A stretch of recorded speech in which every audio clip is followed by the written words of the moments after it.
this piece of animation to Kitagawa out of context, you're gonna be like, why isn't that me getting dicked at? This girl thought she got her card stolen and it was herself? Yo, I've heard that happen to people I know, and I don't know how that happens, bro. Yo! I mean, you can't change your personality, it sucks ass, so don't take it personally. Two things about this episode that kind of blow me away. The first of which is a common thing you'll see in the real world, which is a parent or parents looking at their kid and seriously asking, why won't they hang out with us? Look in the mirror, bozos. But the second, this is the second to last episode of this season of My Dress Up Darling. And what did these crazy mofos do? Oh, they said, hey, Gojo Kitagawa, you're barely going to focus on him this week. Instead, we're going to focus on Akira. We're going to focus on Juju. And while, yes, their characters are good, to boldly shift from the main characters, the second to last episode, everyone and their mother's like, damn, we're so close to a kiss, a confession. That's what everyone wants to see. And most fans would say an episode like this is disappointing if it was any other series. But I guarantee, I haven't looked into it, but I bet a majority of people watching this probably thought the same as me.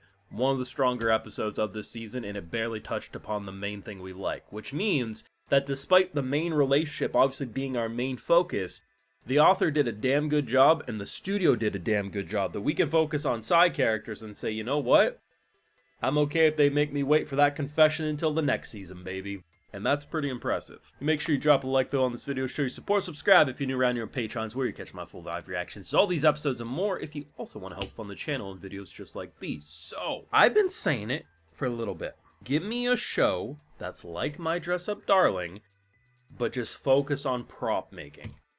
And they kind of gave me a little bit of that this week, but it really would be impressive. The thing I want to first jump into is Akira. So, she's a badass. You know, she's got that look, she's got that confidence, but the idea that it feels... Now, I could be mistaken. I feel like I won't know for sure until next week. But I generally wonder, is her hatred for Kitagawa because she's who she wishes she could be? I really feel like it's a case of envy, because seeing that flashback, right, and just like the way the episode kicks off, and just like a shitty mother throwing away the manga. You're too old for this. Go f*** yourself, bitch. Anyway, I digress. Seeing who she ultimately became, and then how later in the episode you get to see that she's like, oh, you know what, just one hit won't hurt, because she sees a cute little, like, I don't know, one of those coin things where you get like a little mascot character or whatever. And the two people from her class, aka her friends, encourages her to be more girly in what she wants to do, right? Like, don't feel ashamed of who you are. Which is obviously, I think, why that whole scene with Gojo earlier in the episode with them making shit together. It's like Gojo and her are kind of two sides of the same coin, both feeling like they shouldn't enjoy what they enjoy, and then slowly coming out of their shell. But I generally believe that the way Kitagawa is as a person, her feminine looks, her behaviors, her cutesy aura and atmosphere, everything that makes her who she is, I feel like that's who she would have grew up to be if she wasn't held down by shitty people. So I generally wonder, you could argue, well, isn't there other people similar to that in that karaoke room? But Kitagawa's a different beast. Kitagawa's like unapologetically herself. In a way, it's like, yeah, there's a lot of people who like, you know, sillier things. But if Jessica Nigri's in the room, I mean, unapologetically herself. And I feel like that's what they're trying to get across. And I love, too, that Kitagawa herself in this episode's like, hey, I don't think she likes me. like, she recognizes it. She's like, hey, when I'm not in the room, she's pretty normal. When I am in the room, it's like, why she hate me? And then Juju's out here being like, don't take it personally. Your personality's god-awful. If that's a dynamic that can exist, her and Akira can exist. That's all I'm saying. But either way, I like what they did with her. I really wasn't expecting a whole lot. Not that I was like, oh, I'm not interested. It's just I didn't think there was much to do with that dynamic. They proved me wrong this week. The big meat and potatoes, though, was transforming Juju, because she's like, she believes she can only do magical girl stuff. She's short, baby face, flat chest. She fits magical girls. Self-confidence be damned. Like, there is none. And then we transform her into something she's always wanted to be. And while there's a little mean comments kind of being thrown at first, it's kind of like catching strays, like, oh, you got no chest? Don't worry, I got it. Oh, you got a baby face? Don't worry, I got it. It's like, okay, you're right, but maybe we phrase it a little less blunt. The way they were throwing strays at her, she needed a blunt. Goddamn. So they transform her, and she looks amazing, right? And she feels great.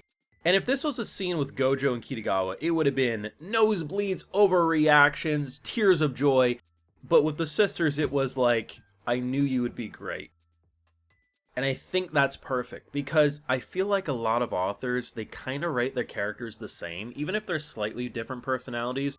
Like, you could have, if this was any other author, it would have been a scene that felt very Kitagawa and Gojo-ish, just with different characters.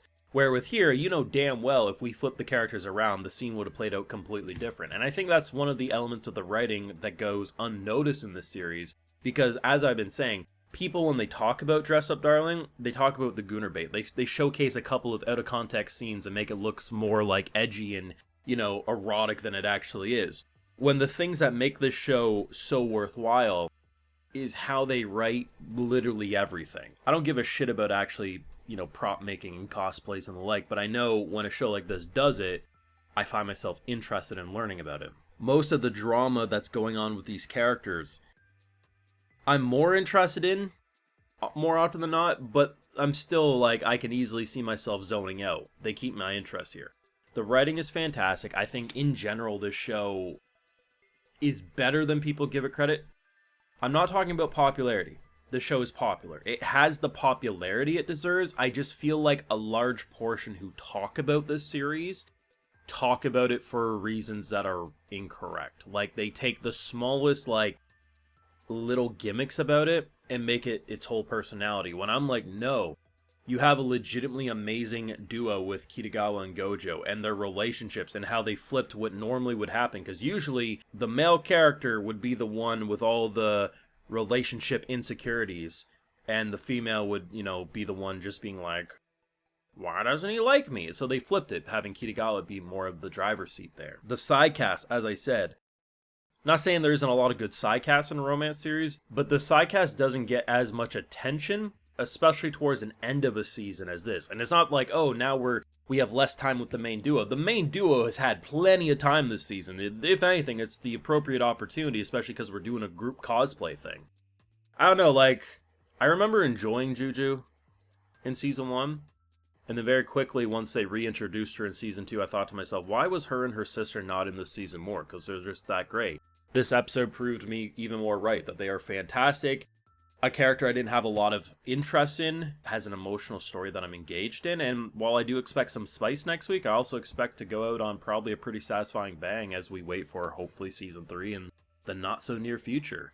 Let me know what you thought, though, down below. What did you think of this episode? Maybe you didn't like it as much as me, but I definitely thought it was in the top half of the episodes of Season 2 anyway. Your thoughts? Leave a like, share, support, subscribe if you're new around here. Patreon is where you catch my full live reactions and more. Like, I like to give video shoutouts to all my patrons. So today we got Sarah Barai, Soggy Toast, Jess Y, I Am Here, Alexis A, Only Gem, Alex Jansen, Crystalline Harris, Epoch Tide, and we also have No Name, No Face. I appreciate the support. Please take care, and have a good one.